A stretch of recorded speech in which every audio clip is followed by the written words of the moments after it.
Hello, and welcome to Demetri's World, Episode 2.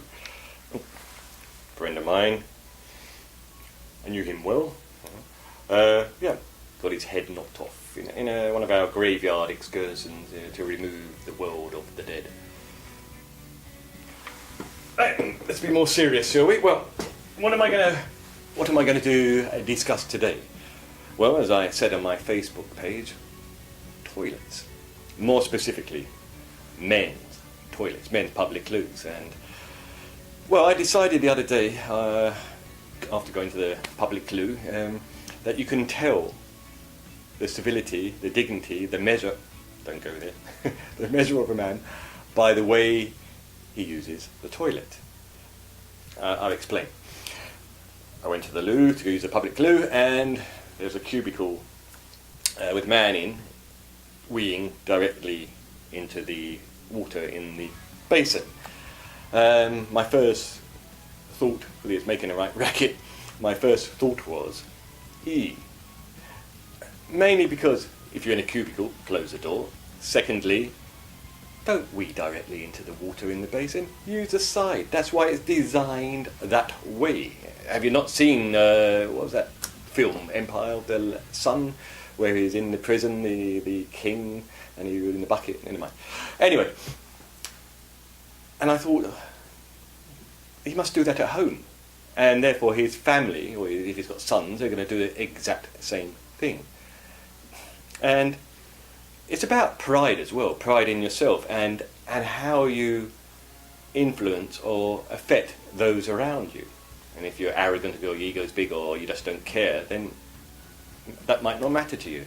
But it got me thinking anyway, and the way, for example, a man, you might not know all these ladies, of course, but the way a man will go do the same thing in a toilet basin, have the number 2 lid, down, and he'll instead of picking it up, he'll wee and go all over that. And then so the next poor sod that comes along and sits on it gets a urinated posterior. Yeah. I want to say scum, but some might tell me off for saying that. So I've said it inadvertently, indirectly, or whatever. It got me also thinking about how, other things. With there are men in public loos that would stand like that and wee into the basin, or the trough, or whatever you want to call it these days. Or the ones that will stand there like that, not holding on to their privates, and it could quintessentially go wherever. And various other positions that, to me, it's not civilized, is it? I mean, yeah, you can say, well, it doesn't affect you, it doesn't bother you, but it's kind of a representation of how these men behave in public, in wherever they are, in whatever aspect of life they're in, not just by going to the toilet. I know they're the ones that make a flipping noise after they pee, like, whoa, or various other noises, or, I've even had one next door to me say, oh, that's better than a shag, that is. And you think, so, please, chaps, when you're going to the loo, use it in a correct manner, hold your John Thomas, put the lid up, put it back down when you're finished, flush the toilet. That's another thing that a lot of people don't do. You go into the toilet and there's a bleeding jobby floating around in there, and you exit it, and you try to explain to the next person going in, it's not yours. I think that's Billy Connolly did that, didn't he? Anyway, another thing I don't like, and I know some of you don't agree with me on this, is I don't want women attendants in a man's toilet.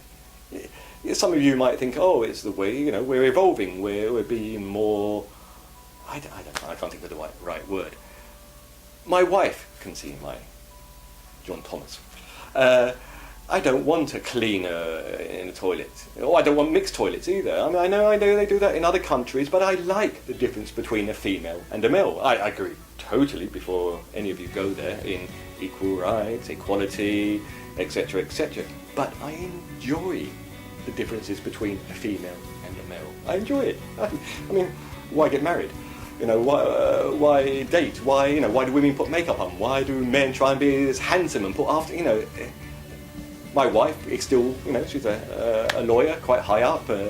Still expects me to open the door for her, and I have no problem in doing that.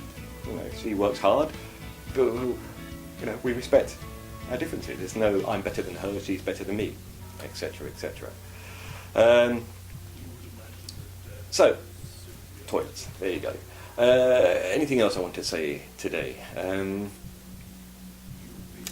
going to go back to from episode 1. I did Star Trek Into Darkness. Discovery, sorry. Star Trek Discovery, not the film. I don't like it. It's dark, but it's not dark as in mysterious or the way. It's just the same as everything else nowadays. I mean, I love Game of Thrones and I love The Walking Dead, but everything you see, apart from Stranger Things, that is, if you haven't seen it, watch it. Brilliant. It's dark, and it's not Star Trek. It's a bit like Prometheus, as we were saying before. Oh, there goes the bloody phone. I'll talk later. See you next episode.